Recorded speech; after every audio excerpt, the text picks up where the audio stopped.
we think it's important to talk to the man who piloted that ship, the manager, Art Howe. Art, how are you? Good, Glenn. It's Ray, great to see you. Good to see you guys. What's going on? Just taking it easy. You look in great shape, man. You're always in great shape. Your eyes are really bad. No, I'm hanging in there, doing a little pregame, postgame with the Astros, which is that's fun. It's tough duty right now.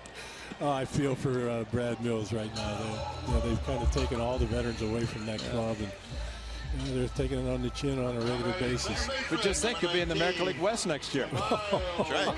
Come see us all the time. Yeah, I'd love to do it. Make 3 trips to Houston, and the Astros will be coming in here. And well, I got a place to go play some golf. Right? We'll tee them up.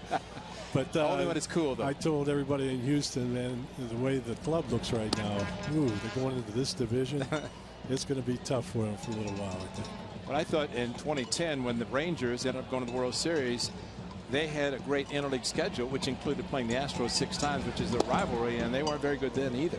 And that helped them have a very, very good interleague schedule or record for that period of time. Yeah, that's one of my beefs about interleague play. Depending on who you're playing, you could get a soft touch in the other division and make hay on the other clubs, but that's the way it goes. Well, next year there's an interleague game every day because it's 15. So how much fun are you having with the guys? Oh, it's great. Old home week here, to see them all, see what they're doing with their lives now. And, some of them brought their wives and their kids, so it's awful nice. But, man, their kids are awful old, 10 years ago, just flew by.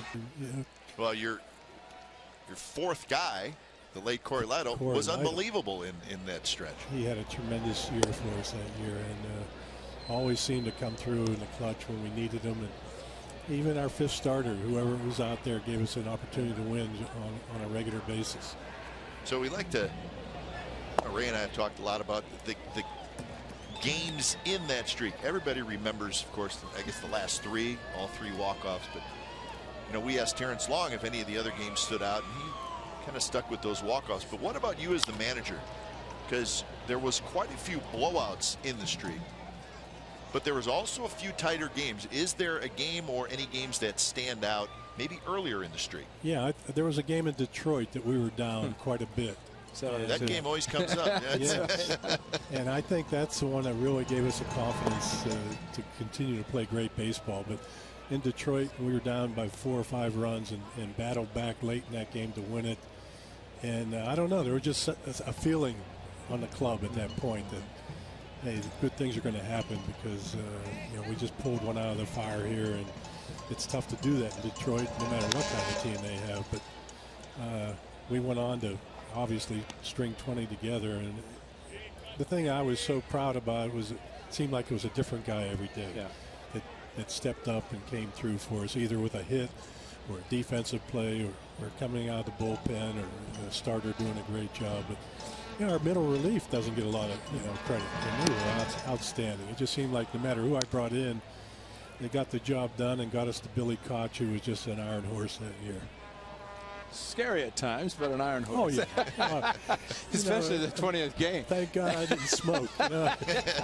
Earl Weaver and I would have a lot in common. He'd be firing in those cigarettes. But in the 20th, after the 11-0 lead, then Luis Alicea, I'll never forget that, gets a base hit off Billy Koch, ties the game. He ends up at second. With 2 outs, he gets picked off. Picked off. And of all things, where's he going? But I think that's when it all knew what was going to happen in the end. But the game you referenced in Detroit, 7-2 in the 7th, now 5-run inning. Shabby with the 2-run double. John Mabry, your veteran, who seemed to come up with so many big hits during that streak, came through also with a double. And the next thing you know, you guys had the lead. There's a name that people forget that we're on that club. John Mabry carried us for a month. Yes, he did. I mean, he came over in a trade, I think, for Jeremy, wasn't it? From Philadelphia. Yeah, and no one really expected much from John. He was actually an extra guy on the team at the time. I DH'd him a little bit here and there, played him in the outfield, first base. But when all of a sudden he caught fire, and man, he was getting 3 hits a day, leaving the yard, hitting 3-run jacks. He did a great job. He was a veteran, Skip, and you had also David Justice. And talk about the importance of having a team, but needing those veterans to encourage the players that when they get down, they still had a chance to come back. And I know Justice is important, and just like I said, John Mabry doing the same thing. Justice especially because he came from winning ball clubs. He was used to winning with the Yankees. He was used to winning with Atlanta. So he had that pedigree, and he knew what it took to win, and I'm sure he spent a lot of time behind the scenes with some of the younger guys, you know, talking to them, calming them down. And that ball somehow falls, and I'm not quite sure how it did. And the thing was, you know, it seemed like there was just one game in each of those 5-game series that something went haywire for us, and it cost us the series. And that's what the problem is with just a 5-game series.